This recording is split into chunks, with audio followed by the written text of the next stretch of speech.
ನಮಸ್ತೆ ರಜನಿ ಅಡುಗೆ ಚಾನಲ್ಗೆ ಸ್ವಾಗತ. ಇವತ್ತು ನಾವು ಸೊಪ್ಪಿನ ಸಾರನ್ನ ಯಾವ ರೀತಿ ಮಾಡೋದು ಪಪ್ಪನ್ನ ಅಂತ ನೋಡೋಣ.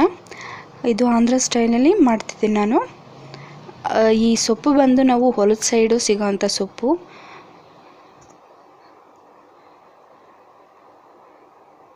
ಎಲ್ಲ ಥರ ಬೆರಕೆ ಸೊಪ್ಪನ್ನ ಹಾಕಿ ಸಾರು ಮಾಡ್ತಾಯಿದ್ದೀವಿ. ಬೇಳೆ ಹಾಕಿ ತುಂಬಾ ಟೇಸ್ಟಿಯಾಗಿರುತ್ತೆ, ಚೆನ್ನಾಗಿರುತ್ತೆ. ನೀವು ಮಾಡಿ ನೋಡಿ ಹೇಗಿತ್ತು ಅನ್ನೋದನ್ನು ತಿಳಿಸಿ. ನೋಡಿ, ನಾನು ಒಂದು 5-6 ಹೆಸರು ಬೆಳ್ಳುಳ್ಳಿ ತೊಗೊಂಡಿದ್ದೀನಿ, 1 ಈರುಳ್ಳಿ, 1-3 ಟೊಮೊಟೊ, ಮತ್ತು ಸಾಸಿವೆ, ಉದ್ದಿನಬೇಳೆ, ಕಡಲೆಬೇಳೆ, ಅರಿಶಿನ ತೊಗೊಂಡಿದ್ದೀನಿ. ಎಣ್ಣೆ ತೊಗೊಂಡಿದ್ದೀನಿ, ಸಾಲ್ಟು ಕಲ್ಲುಪ್ಪು ತೊಗೊಂಡಿದ್ದೀನಿ ನಾನು. ಇದನ್ನೆಲ್ಲ ಕಟ್ ಮಾಡ್ಕೋಬೇಕು. ಬೇಳೆ 1 ಕಪ್ಪು. ನಿಮಗೆ ಬೇಳೆ ಜಾಸ್ತಿ ಬೇಕು ಅಂದರೆ ಜಾಸ್ತಿ ಬೇಕಾದರೂ ಹಾಕ್ಕೋಬೋದು. ನಾನು 1 ಕಪ್ಪಷ್ಟು ತೊಗೊಂಡಿದ್ದೀನಿ. ಟೊಮೊಟೊನೆಲ್ಲ ಕಟ್ ಮಾಡಿ ಇಟ್ಕೊಂಡಿದ್ದೀನಿ. ಹುಣಸೆಹಣ್ಣು ಮತ್ತು ಮೆಣಸಿನ್ಕಾಯಿ ತೊಗೊಂಡಿದ್ದೀನಿ. ನಾನು ಸ್ವಲ್ಪ ಸೊಪ್ಪನ್ನ ಜಾಸ್ತಿ ಯೂಸ್ ಮಾಡ್ತಿರೋದ್ರಿಂದ ಮೆಣಸಿನ್ಕಾಯಿ ಜಾಸ್ತಿ ತೊಗೊಂಡಿದ್ದೀನಿ. ನೀವು ಕಮ್ಮಿ ಬೇಕಾದರೂ ಮಾಡ್ಕೋಬೋದು. ಗ್ಯಾಸ್ ಹಚ್ಚಿ ಕುಕ್ಕರ್ ಇಡ್ತಾಯಿದ್ದೀನಿ. ಈ ರೀತಿ ನೀವು ಹೊಸದಾಗಿ ಮಾಡಿ ನೋಡಿ. ಬೆರಕೆ ಸೊಪ್ಪು ಎಲ್ಲ ಸೊಪ್ಪನ್ನ ಹಾಕಿದ್ದೀನಿ, ಪಾಲಾಕು ಮತ್ತು ಇದು ಹೊಲದ ಸೈಡ್ ಬೆಳೆಯೋಂಥ ಸೊಪ್ಪು.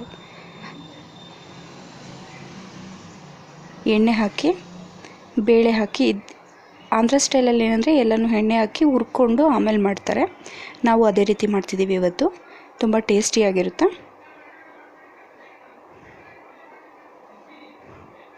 ಬೇಳೆನ ಹುರ್ಕೋಬೇಕು. ಟೊಮೆಟೋಸು ಕಟ್ ಮಾಡಿ ಇಟ್ಕೊಂಡಿದ್ದೀವಲ್ಲ, ಈರುಳ್ಳಿ ಸ್ವಲ್ಪ ಹಾಕಿ ಹುರ್ಕೊಳ್ಳಿ. 1 ಈರುಳ್ಳಿಲಿ ಹಾಫ್ ನಾನಿಲ್ಲಿ ಯೂಸ್ ಮಾಡ್ತಿದ್ದೀನಿ, ಅರ್ಧನ ಒಗ್ಗರಣೆಗೆ ಹಾಕ್ತಾಯಿದ್ದೀನಿ. ಟೊಮೆಟೊ ಎಲ್ಲ ಕಟ್ ಮಾಡಿ ಇಟ್ಕೊಂಡಿರೋದನ್ನು ಟೊಮೆಟೊ ಹಾಕಿ. ಟೊಮೆಟೊನೂ ಸಹ ನೀವು ಸ್ವಲ್ಪ ಹೊತ್ತು ಫ್ರೈ ಮಾಡ್ಕೊಳ್ಳಿ. ತುಂಬ ಟೇಸ್ಟಿಯಾಗಿರುತ್ತೆ. ಈ ರೀತಿ ನೀವು ಮಾಡಿ ನೋಡಿ ಹೇಗಿತ್ತು ಅನ್ನೋದನ್ನು ನನಗೆ ಕಮೆಂಟಲ್ಲಿ ತಿಳಿಸಿ. ಅರಿಶಿನ ನಾನು 2 ಟೀ ಸ್ಪೂನಷ್ಟು ಯೂಸ್ ಮಾಡ್ತಿದ್ದೀನಿ. ಸೊಪ್ಪು ಜಾಸ್ತಿ ಹಾಕ್ತಿರೋದ್ರಿಂದ ಸ್ವಲ್ಪ ಅರಿಶಿನ ಕೂಡ ಜಾಸ್ತಿ ಹಾಕ್ಕೋತಾ ಇದ್ದೀನಿ.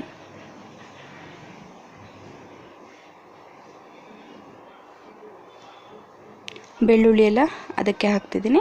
ಈಗ ಸೊಪ್ಪನ್ನು ಹಾಕಿ ಮೆಣಸಿನ್ಕಾಯಿ ಹಾಕಿದ್ದೇನೆ. ಸ್ವಲ್ಪ ಫ್ರೈ ಮಾಡ್ಕೊಳ್ಳಿ. ಸೊಪ್ಪು ಹಾಕಿ ಮತ್ತೆ ತಿರುಗಿಸ್ಕೊಂಡು ಸಾಲ್ಟ್ ಹಾಕಿ ಸೊಪ್ಪನ್ನ ಒಂದು 2-3 ಸತಿ ತೊಳಿರಿ. ಯಾಕೆಂದರೆ ಹೊಲದಲ್ಲಿಂದ ಕಿತ್ತಿರೋದ್ರಿಂದ ಇದರಲ್ಲಿ ಮಣ್ಣೆಲ್ಲ ಇರುತ್ತೆ. ಅದಕ್ಕೆ ನೀಟಾಗಿ ತೊಳ್ಕೊಳ್ಳಿ. ನಾನೆಲ್ಲ ಸೊಪ್ಪನ್ನ ಕ್ಲೀನ್ ಮಾಡಿಕೊಂಡು ತೊಳೆದಿಟ್ಕೊಂಡಿದ್ದೀನಿ. ಈಗ ಯೂಸ್ ಮಾಡ್ತಾಯಿದ್ದೀನಿ. ಹಾಕಿ ಸೊಪ್ಪನ್ನು ತಿರುಗಿಸ್ಕೊಳ್ಳಿ. ಹುಣಸೆಹಣ್ಣು ಸಹ ಅದಕ್ಕೆ ಹಾಕ್ಬಿಡಿ. ನೀವು ನಾವೇನಂದರೆ ಮಾಮೂಲಿ ಮಾಡ್ಬೇಕಾದ್ರೆ ಹುಣಸೆಹಣ್ಣು ಹುಳಿನ ಬೇರೆ ಮಾಡ್ಕೋತೀವಿ. ಬಟ್ ಈಗ ಆಂಧ್ರ ಸ್ಟೈಲಲ್ಲಿ ಮಾಡಬೇಕಾದ್ರೆ ಎಲ್ಲ ಒಂದಕ್ಕೆ ಹಾಕ್ತಾರೆ ಅವರು. ಫ್ರೈ ಮಾಡ್ಕೋತಾರೆ. ಉಪ್ಪನ್ನು ಹಾಕಿದ್ದೀನಿ. ನೀರು ಹಾಕ್ಕೊಳ್ಳಿ. ನಾನೊಂದು 3 ಗ್ಲಾಸಷ್ಟು ನೀರು ಹಾಕ್ತಾಯಿದ್ದೀನಿ. ನಿಮಗೆ ಸ್ವಲ್ಪ ಗಟ್ಟಿ ಬೇಕು ಅಂದರೆ ನೀರು ಕಮ್ಮಿ ಹಾಕ್ಕೊಳ್ಳಿ. ಸ್ವಲ್ಪ ತೆಳ್ಳಗೆ ಬೇಕು ಅಂದರೆ ಜಾಸ್ತಿ ನೀರನ್ನು ಯೂಸ್ ಮಾಡ್ಕೊಳ್ಳಿ. ಸೊಪ್ಪು ನೋಡೋದಕ್ಕೆ ತುಂಬ ಜಾಸ್ತಿ ಕಣ್ಣಂಗೆ ಕಾಣುತ್ತೆ, ಬೆಂದರೆ ಅದು ತುಂಬಾ ಕಮ್ಮಿ ಆಗಿಬಿಡುತ್ತೆ. ವಿಷಲ್ ಬಂದು ಅದು ಬೆಂದರೆ ಪೂರ್ತಿ ಕಮ್ಮಿ ಆಗಿಬಿಡುತ್ತೆ ನಿಮಗೆ ಸೊಪ್ಪು. ಲೆಡ್ನ ಹಾಕಿ ನಾನು ಏನು ಮಾಡ್ತೀನಿ ಅಂದರೆ 1-3 ವಿಷಲ್ನ ಕೂಗಿಸ್ಕೋತೀನಿ. ಬೇಳೆ ಬೆಂದು ಹೋಗುತ್ತೆ. ನೋಡಿ, ಎಲ್ಲ ಬೆಂದಿದೆ. ಸೊಪ್ಪು ಎಲ್ಲ ಮೆತ್ತಗಾಗಿದೆ.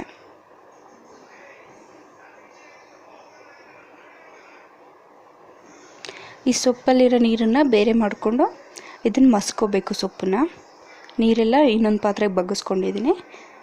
ಸೊಪ್ಪನ್ನ ಮಸಿಯೋದ್ರಲ್ಲಿ ಮಸ್ಕೊಳ್ಳಿ. ಕೆಳಗಿಟ್ಕೊಂಡು ಮಸ್ಕೊಳ್ಳಿ. ಸ್ಮೂತಾಗಿ ಆಗುತ್ತೆ. ನೀವು ಉಪ್ಪನ್ನು ಬೇಕಾದರೆ ಇವಾಗ ಬೇಕಾದರೂ ಆ್ಯಡ್ ಮಾಡ್ಬೋದು. ಮಸ್ತ್ಬಿಟ್ರೆ ನಾನು ಆ ನೀರನ್ನು ಆ್ಯಡ್ ಮಾಡಿದ್ದೀನಿ. ಇದು ನಿಮಗೆ ಸೊಪ್ಪಿನ ಪಪ್ಪು ಬಂದು ನೀವು ಚಪಾತಿಲಿ, ದೋಸೆ ಜೊತೆ, ಅನ್ನದ ಜೊತೆ ಎಲ್ಲದ್ರ ಜೊತೆನೂ ಚೆನ್ನಾಗಿರುತ್ತೆ. ಬೇಳೆ ಮತ್ತು ಸೊಪ್ಪು ಹಾಕಿ ಮಾಡೋಂಥ ಸಾರು. ಈರುಳ್ಳಿ ಹಾಕಿ ಒಗ್ಗರಣೆ ಕೊಡ್ತಾಯಿದ್ದೀನಿ ನೋಡಿ. ಬೆಳ್ಳುಳ್ಳಿನ ಸ್ವಲ್ಪ ಜಜ್ಕೊಳ್ಳಿ. ನೀವು ಕರಿಬೇವಿನ ಸೊಪ್ಪು ಹಾಕ್ಬೋದು, ನಾನು ಯೂಸ್ ಮಾಡಿಲ್ಲ. ಒಗ್ಗರಣೆಗೆ ನೀವು ಮನೇಲಿ ಏನು ಯೂಸ್ ಮಾಡ್ತೀರೋ ಅದನ್ನೆಲ್ಲ ಹಾಕ್ಕೊಳ್ಳಿ. ನೋಡಿ, ಸಾರು ಇಟ್ಬಿಟ್ಟು ಒಗ್ಗರಣೆಗೆ ಹಾಕಿರೋದನ್ನು ಅದಕ್ಕೆ ಹಾಕಿ ಕಲಿಸ್ಬಿಟ್ಟು ನೀವು ಒಂದು ಕುದಿ ಬರೋವರೆಗೂ ಇಟ್ಕೊಳ್ಳಿ.